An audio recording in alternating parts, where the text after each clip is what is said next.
बुर्जुआ क्रांतिकारी। ऐसे क्रांतिकारी हमारी दुनिया में भरे पड़े हैं। और अगर बात करें हम हमारे भारत की, तो ऐसे क्रांतिकारी हमें हर गली मोहल्ले के नुक्कड़ पर मिल ही जाते हैं। बस आप इनके पास जाइए और इस ब्रह्मांड का सबसे जटिल से जटिल ज्ञान प्राप्त कर लीजिए। और परसाई जी के बारे में तो क्या ही बोला जाए। परसाई जी की हम जितनी तारीफ करें उतनी कम है। और सहयोग से हमारी अगली प्रस्तुति भी उन्हीं के द्वारा लिखी गई है। उसका नाम है प्रेमचंद के फटे जूते। यहाँ इसका निर्देशन किया है राजीव मैनी जी, शशांक चौरसिया जी और रानी सोनकर जी। तो बिना देरी किए बढ़ते हैं प्रेमचंद के फटे जूते की ओर और जानते हैं कि आखिर इस कहानी में कौन सी विडंबना छुपी हुई है। पेपर भी आ गया। क्या छपाए भाई? इजराइल और फिलिस्तीन के बीच युद्ध का माहौल। लड़ो भाई, लड़ो लड़ो। नॉर्थ ईस्ट के इलाकों में दंगा। ये दंगे बिना रुकने का नाम नहीं लेते। महंगाई ने सबकी कमर तोड़ी। टमाटर 100 के पार। लगता है अब टमाटर खाने भी छोड़ने पड़ेंगे। बेरोजगारी से बदहाल युवा कर रहे हैं आत्महत्या। हद है। सरकार क्या कर रही है? कर रही है ना जी, सड़कों और शहरों के नाम में बदलाव कर रही है। क्या? अच्छा ये सब खबरें छोड़िए, चाय लीजिए और देखिए उस दूसरे पेज पर क्या छपा है। एक खर्चा और मोबाइल खड़ा है। दिल की साड़ियों की भारी सेल सिर्फ 1000 रुपए से शुरू। अच्छा ये नहीं, इसके भी नीचे देखिए अच्छा। एनसीईआरटी वाली खबर। हाँ, सरकार ने किया एनसीईआरटी के सिलेबस में बड़ा बदलाव। अब क्या बदलाव कर दिया भाई? पढ़िए।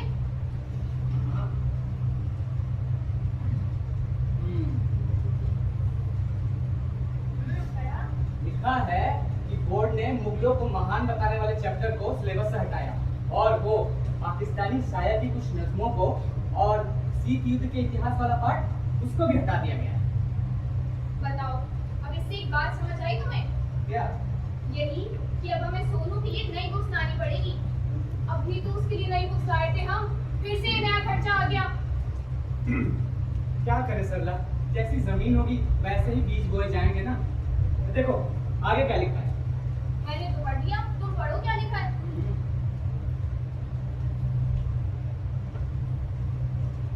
लिखा है कि इस बोर्ड की अध्यक्षा को सरकार ने इस फैसले से खुश होकर ऑन प्रमोशन एचओडी के तौर पर नियुक्त किया है। बताओ, यहाँ हमारी खर्चे नहीं रुक रहे, वहाँ उनकी प्रमोशन हो रही है। क्या? सरला, एचओडी से याद आया, हमारी ऑफिस में भी नई एचओडी मैडम आने वाली है। अरे बैग कहाँ है? अरे पर इतनी जल्दी कहाँ चल दिया? अभी तो 1 घंटा बाकी है ना। इतनी जल्दी जाकर क्या करोगे? चाय तो पी के जाते। सरला तुम समझ नहीं रही हो, आज एचओडी मैडम इंस्पेक्शन पे आ रही हैं और मेरा जल्दी जाना जरूरी है। मुझे ऑफिस में जाकर सब कुछ अरेंज करना है। अच्छा मैं चलता हूँ। अच्छा ठीक है, पर शाम को आते वक्त सोनू के लिए बुक्स का पता करके आना। हाँ हाँ देख लूंगा।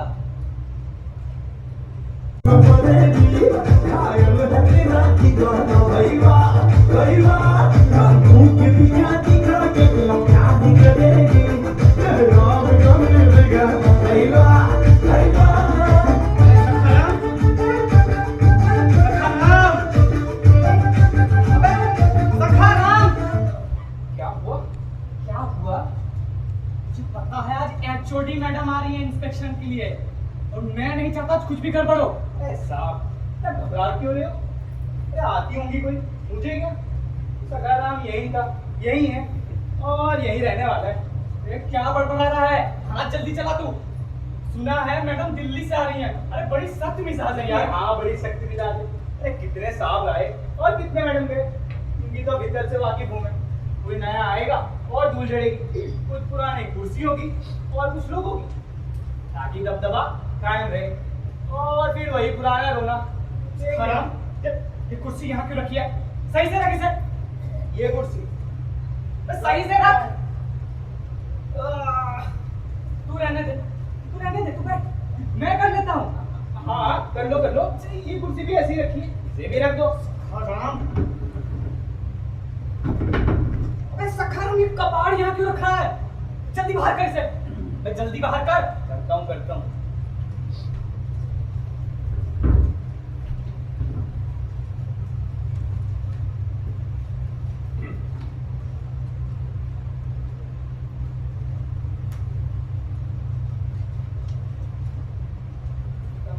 बाहर?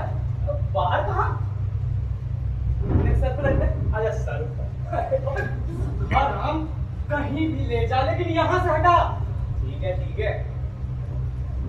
अरे कौन हो? यहाँ कहाँ से लिया है? आराम छुट्टी मैडम हूँ। नमस्ते मैडम, प्लीज आइए ना। तुम कौन? मैं सखारा मैडम, अब प्रेग्नेंट हूँ। परमानेंट हूँ मैडम, परमानेंट। मुबारक हो। पर ये सब सामान कहाँ ले जा रहे हो? ये पुराना सामान है, धूल लगी थी तो सोचा धूप दिखा दूं। बाहर ले कुछ भी तस्वीर दिखाओ जरा।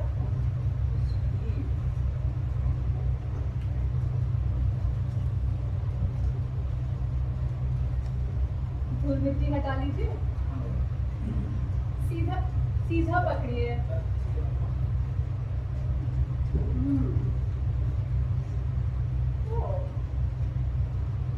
ये तो एक अहम मुद्दा है। सुनो मैडम, रामचंद्र नाम है मेरा। पिछले 7 वर्षों से लगातार सेवा। हाँ, क्या नाम बताया? मैडम रामचंद्र। ऐसा करो, आज शाम 4 बजे एक मीटिंग बुलाओ। Okay madam. कितने बजे? 4 बजे मैडम। ठीक 4 बजे, न 4:15 न 4:30। ओके मैडम जी, बिल्कुल। ठीक है। आराम सर मुंडवाते ही ओले पड़ गए। चल मीटिंग की तैयारी करनी है। चलो करो। अरे इसी के वजह से तो सारी मीटिंग अरेंज हो रही है। ये तो है, लेकर चल इसे भी। चलो।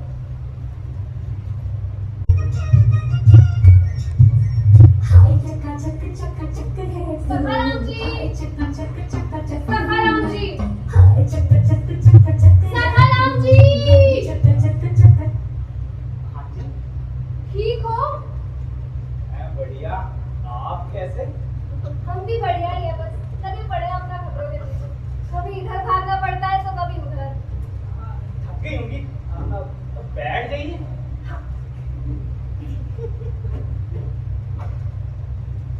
इसे सखाराम, ये जो नई छोटी मैडम आई है, हाँ। कैसा मिजाज है इनका? कुछ गर्मा गर्म बताओ मुझे। मिजाज? अरे मिजाज का क्या बताया मैडम, खुशी का किस्सा है जिस पर बैठकर पगड़ी भी दाढ़ में लगती है और छिन जाए तो मिमियाना शुरू। बातें तो बहुत अच्छी कर लेते हो सखाराम। हेलो। हाँ, एक काम करो, वो किताबें ना प्रिंटिंग के लिए भेज दो। हाँ बस मैं फिलहाल एक मीटिंग में आया हूँ, यहाँ से फ्री होते ही पहुँचता हूँ। I don't know कितना टाइम लगेगा। ठीक है, ऑलराइट। मीटिंग शुरू होते में कितना टाइम है? सर बस 15 मिनट बाकी है। मंजू जी जी। कैसी हैं आप? एचओडी मैडम बस आ रही हैं, पहले सब आ जाएं। ओके ठीक है। आप बताइए केशव जी, आप कैसे? मैम बढ़िया ही है, बस काम में लगे हुए हैं। आप सुनाइए कुछ नई ताज़ी। बस नई दादी के पीछे ही भाग रही हूँ। ये वैसे आपकी भागने की आदत में माशाल्लाह काफी फिट रखा है आपको, है ना? Thank you। अब बढ़िया ये। वैसे मंजू जी दिखाई नहीं दे रही, वो कहाँ? आ रही होंगी वो भी। लीजिए पानी लीजिए। ठीक है, ओके। केशव जी, हाँ जी। मैं कह रही थी कि ये खबरों के सिलसिले के अलावा भी आपके ऑफिस के चक्कर तो लगते ही रहते हैं वहाँ पे क्या आजकल। हुआ? वहाँ कुछ नहीं हुआ, मैंने अपनी किताब का ड्राफ्ट किया था ना आपको पढ़ने के लिए। हाँ, वो आपकी किताब ना। अब हाँ। देखिए मैडम, वो मेरी टॉप प्रायोरिटी पर है, बस टेबल पे रखी हुई है। टाइम मिलते ही मैं पढ़ना भी शुरू कर दूंगा। काम हेलो एवरीवन। ओ मंजू जी, कैसी हैं आप? जी मैं तो बहुत ही अच्छी हूँ। बहुत ही बढ़िया। मंजू जी, हाँ जी। मैं बात करना चाह रहा था, वो हाँ। मेरी नई प्रेस के लाइसेंस के सिलसिले में मंत्री जी से बात हुई क्या? वो तो मेरी टॉप प्रायोरिटी पर है, लेकिन आप तो जानते हैं केशव जी, आजकल काम थोड़ा ज्यादा रहता है। अच्छा, वैसे वैसे उस बेवकूफ की कुछ खबर? मैडम आप मेरे बारे में ऐसा सोचती हैं? अरे तुम्हारे बारे में नहीं। तो फिर तो अपने एचओडी मैडम के बारे में। अरे उनके बारे में भी नहीं पाई। तो फिर तुम भी ना सखाराम। अरे सखाराम, तू तो उसके बारे में बात अरे तो उसके वो बाद तो नहीं आ रहा ना, वो ना है तो ही ज्यादा अच्छा है। Exactly, he just does not understand. अरे सखाराम, मीटिंग की तैयारी हो गई? हाँ बिल्कुल हो गई ना। अरे ऐसे कैसे हो गई? चाय कहाँ से आ रही है सकारा? शर्मा कैफे से। ये तो बहुत ही अच्छा है। और समोसे? आपकी फेवरेट रवि यार। By default. अब वही ना मीटिंग की तैयारी। Exactly. अच्छा आप लोग सब आ गए हैं तो आपने एचओडी मैडम को बुला लाऊं? हाँ, बिल्कुल। अरे सखाराम, तुमने वो लिस्ट रख दी थी ना? आपने दी थी, मैंने रख दी थी। हाँ ठीक है। वैसे आज मीटिंग में शांति रहेगी? क्यों? अरे आशुतोष नहीं आ रहा ना? राइट। देखिए लास्ट टाइम अपना नाटक फेस्टिवल में भेजने के लिए उसने मेरी नाक पे दम कर दिया था भाई। मैं तो कहता हूँ उसकी आदत है फटे में टांग अड़ाने की। बिल्कुल। कौन सा नाटक लेके आया था वो पिछली बार? कल्लू का काल दोष। कलयुग का कलयुग। अरे नहीं, कलयुग का कर्म योग। हाँ। इतने सीरियस नाटक लेकर आता है, ना सर ना पैर और भाषणबाजी अलग। भाई वो कहता फिरता है ना, नाटक ज्वलनशील मुद्दों पर होना चाहिए। जी हाँ, नाटक ज्वलनशील मुद्दों पर होना चाहिए। पर आजकल ऐसे नाटक देखने का किसके पास समय है? नाटक हम लोग को छत्ती टिटोली और दो बात बने। पॉइंट है ना? वो तो अच्छा हुआ पिछली बार मंत्री जी के साले के पास ही खासी नाटक मौजूद था, वरना आशुतोष ने तो अपना नाटक फेस्टिवल में घुसा ही देना था। आ रहे हैं। कौन आ रहे हैं? आशुतोष। अच्छा भाई फिर मैं तो चलती हूँ। मंजू जी एक मिनट, कौन आ रहा है भाई? अरे एचओडी मैडम आ रही है। एचओडी मैडम आ रही है। आप लोग प्लीज शांत हो जाइए। हाँ ठीक है। Good evening everyone. Good evening, ma'am. Please बैठिए। Thank you. आप सबसे मिलकर बहुत खुशी हो रही है। जी हमें भी। Likewise ma'am. रामचंद्र, वो लिस्ट बोली थी रेडी करने को। सखाराम, वो लिस्ट बोली थी रेडी करने को। सखाराम, वो लिस्ट बोली थी रेडी करने को।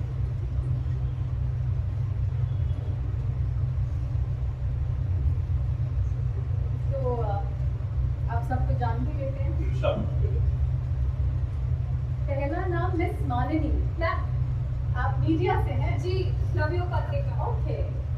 और मिस्टर केशव। मैम। बैठिए।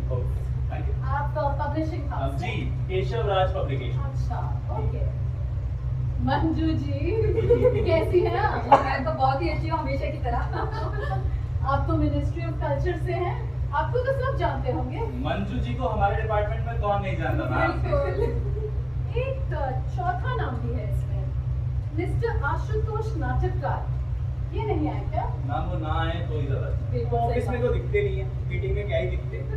अब से दिखने लगेंगे। पर चलिए आज की मीटिंग शुरू करते हैं फिर। जी। Sure.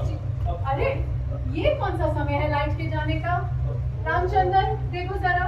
सखाराम, ये कौन सा समय है लाइट के जाने का? देखो जरा। ये कौन सा समय है लाइट के जाने का? देखो जरा। भूत अरे, शांत हो जाइए, शांत हो जाइए। बरखुरदार, आप कौन? जी मैं आशुतोष, नाटककार। ये तो सही का सर। चलिए अलग से न्योता भिजवाया जाएगा क्या? अंदर आइए, बैठिए। वो साइकिल का टायर पंचर हो गया, इसलिए लेट हो गया। हाँ हाँ बैठिए चलिए।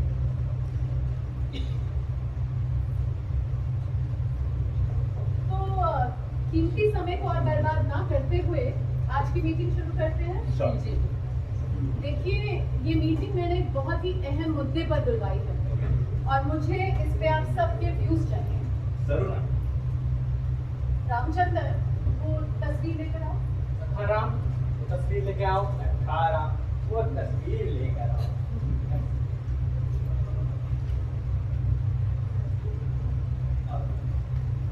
पेश करते हैं। जल्दी आइए। ये, सबको देखिए जरा। ओके। आप सब इस तस्वीर को जरा गौर से देखिए।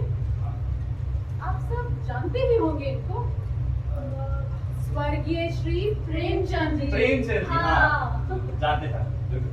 हिंदी साहित्य के महान साहित्यकार जो इस तस्वीर में अपनी पत्नी के साथ बैठे हैं।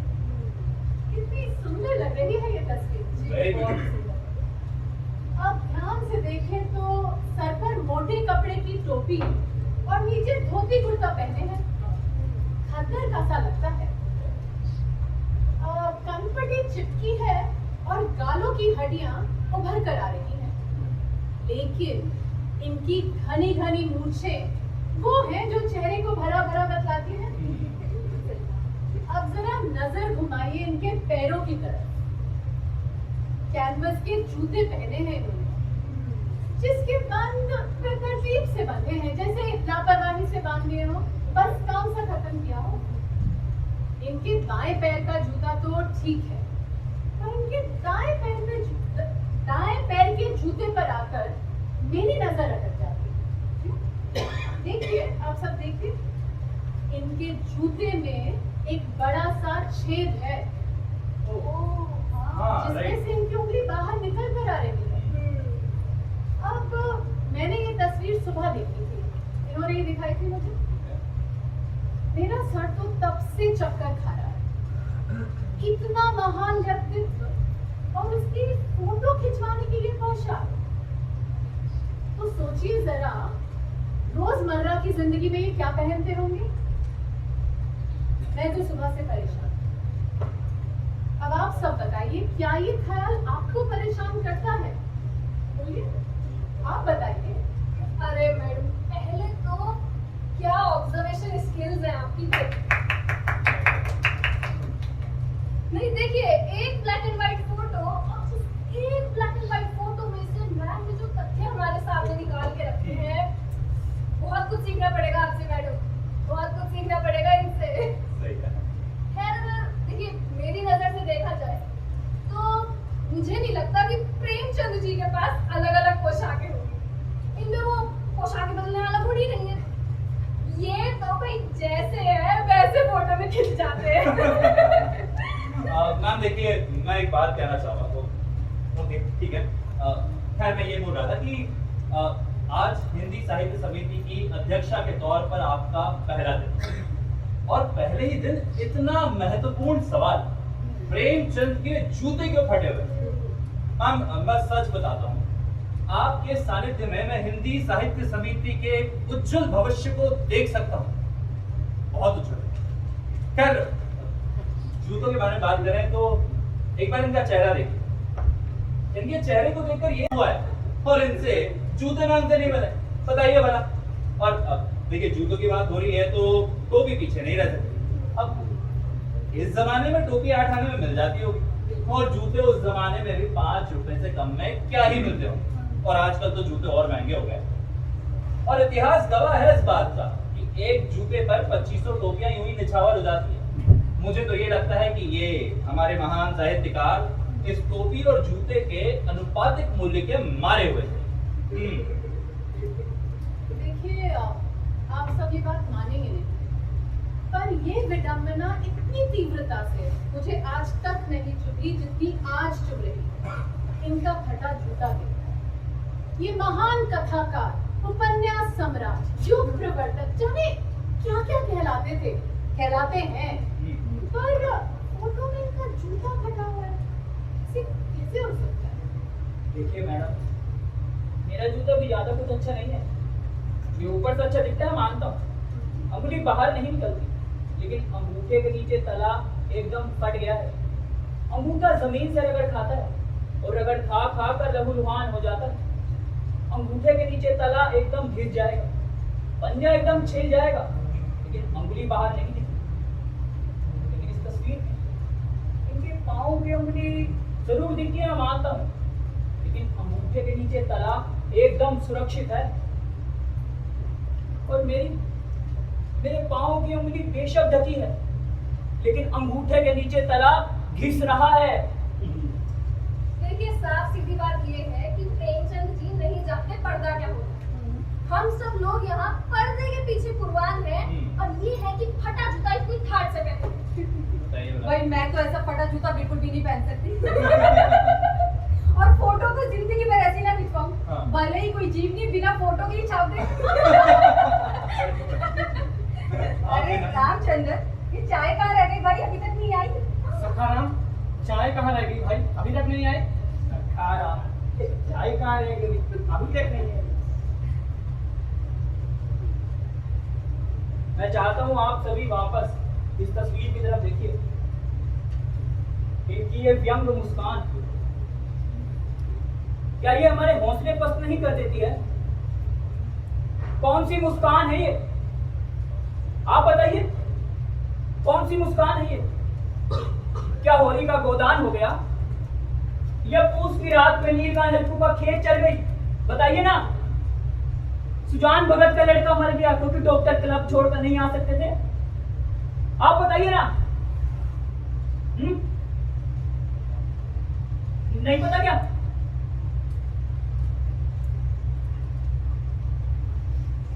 वही मुस्कान मालूम होती है।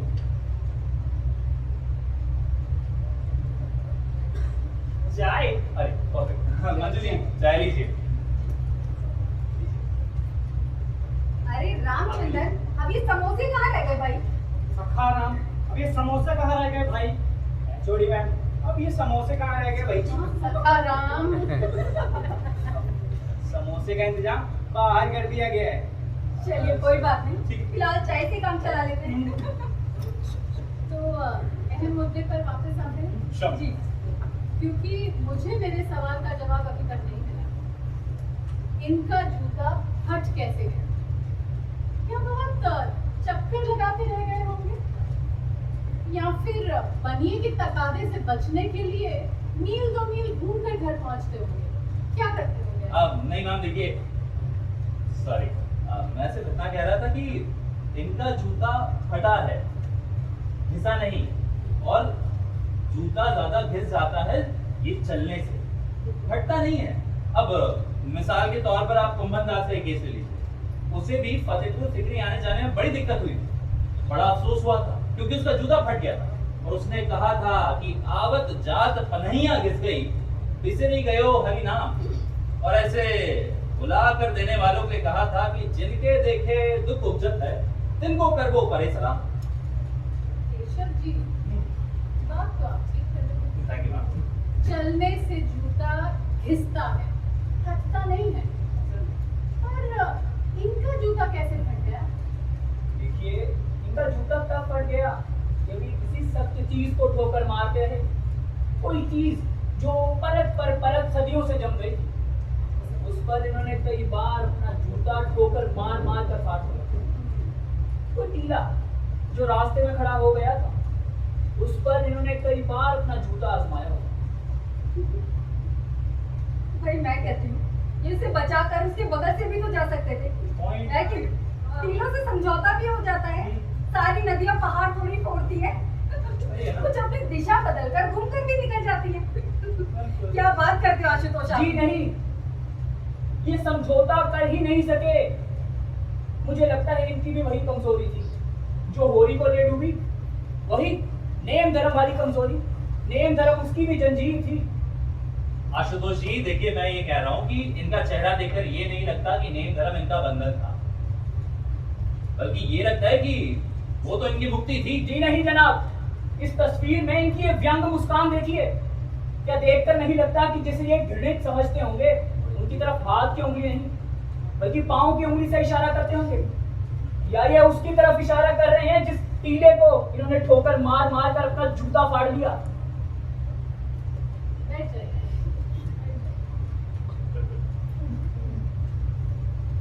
मैं समझ पा रहा हूँ बहुत अच्छे से इनकी ये व्यंग मुस्कान भी और इनकी पांव की उंगली का इशारा भी।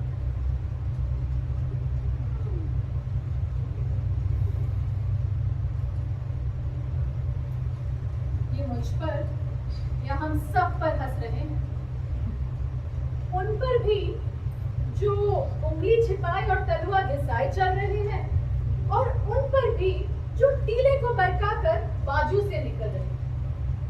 ये सोच रहे हैं, चलो माना, मैंने तो ठोकर मार मार कर अपने जूते को फाड़ लिया, मेरी उंगली बाहर निकल आई, पर मेरा तलवा तो बचा रहा और मैं चलता रहा। पर तुम सब जो उंगली बचाने के चक्कर में तलुए को घिसा रहे हो, वो आगे तक जाओगे कैसे? मुझे अब सब समझ आ गया। I have understood it all. इनके फटे जूते का राज भी, इनकी उंगली का इशारा भी, और इनकी व्यंग मुस्कान। And on this note, इस मीटिंग को खत्म करते हैं। I think it was a very successful meeting. Indeed. आप सब इतने शॉर्ट नोटिस पर आए, उसके लिए बहुत बहुत शुक्रिया। No problem, ma'am. And to be honest, मैंने डिसीजन भी ले लिया जो मिनिस्ट्री ऑफ कल्चर के थ्रू आप सब तक पहुंच जाएगा। क्यों मंजू? जी जरूर। चलिए, so thank you everyone. Manju ji, हाँ जी, समोसे जरूर खा के जाइएगा। जी उसी के लिए तो आए थे। रामचंद्र, मंजू जी, मैं ये बोल रहा था कि वो डिग्रीज के बारे में बात कर रहे थे ना, लाइसेंस के लिए तो थोड़ा सा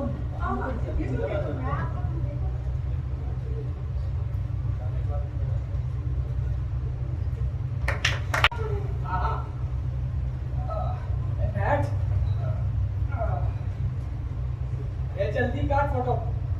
काट सर नहीं, नीचे क्या कर बैठता है। हाँ ठीक है, थोड़ा नीचे कर। हाँ हाँ ठीक है ठीक है ठीक है, काटूं? हाँ हाँ काटूं? हाँ पक्का पक्का भाई, देख लो। हाँ देख लिया।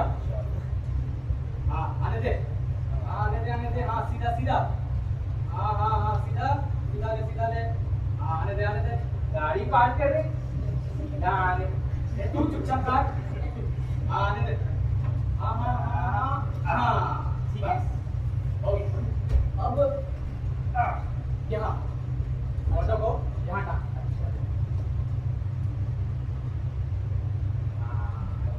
वाह लाइट गया। चल अब छोटी मैम को बुला कर ले। चल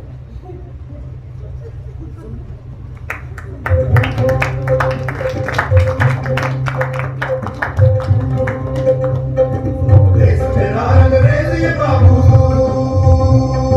घाट घाट यहाँ घटता जादू। देश मेरा अंग्रेज ये बाबू, घाट घाट यहाँ घटता जादू। गाय पहाड़ है कंकर शंकर, बात है छोटी बड़ा पतंगर। गाय पहाड़ है कंकर शंकर, बात है छोटी बड़ा पतंगर। इंडिया सर ये चीज धुरंधर, इंडिया सर ये चीज धुरंधर। रंग रंगीला बर जात अंतर, रंग रंगीला बर जात अंतर। मैम आपने तो कमाल ही कर दिया। क्या डिसीजन लिया, मतलब आपने तो मुसीबत की जड़ ही खत्म कर दी। बहुत सही। मैं तो पहले ही कह रही थी बहुत कुछ सीखना है इनसे। सही है। लास्ट पोस्टिंग में भी इन्होंने झंडे गाड़े थे। हाँ। लास्ट पोस्टिंग में अरे आपको नहीं पता क्या, एनसीईआरटी के सिलेबस में जो बदलाव हुए हैं इन्होंने ही तो सिफारिश की थी। वो आप थी। देखिए यहाँ आते ही नाम करना भी शुरू कर दिया। क्या बात है मैम, बहुत सही काम करते हैं, बहुत ही सही, एकदम परफेक्ट।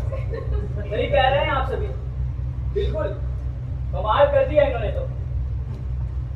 और आप सबसे उम्मीद भी क्या की जा सकती थी? अरे कुछ तो शर्म करते हैं, मरे हुए लोगों को तो छोड़ देते। आशुतोष जी देखिए। देख लिया मैडम, बस अब और देखूंगा तो आंखों से आंसू की जगह खून टपकने लगेगा।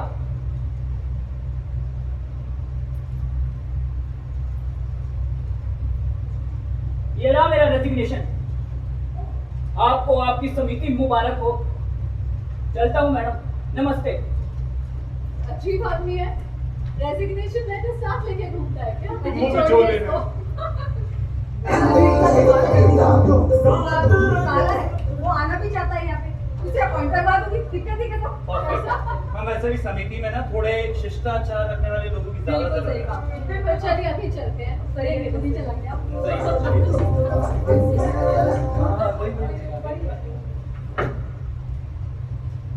सखाराम, चल मुझे बुक्स खरीदनी है। क्यों? अरे बच्चों के लिए है। वो कल चक्कर हटे, आज जूते, कल पता नहीं क्या होगा। चलो उन्हें भी लाइट में रखना है। अरे वो सरकारी एग्जाम में बढ़िया से करेंगे। उसी के रेट।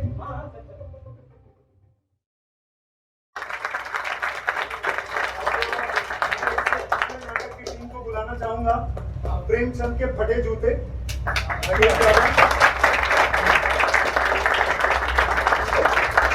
इस नाटक के निर्देशक हैं राजीव मैनी,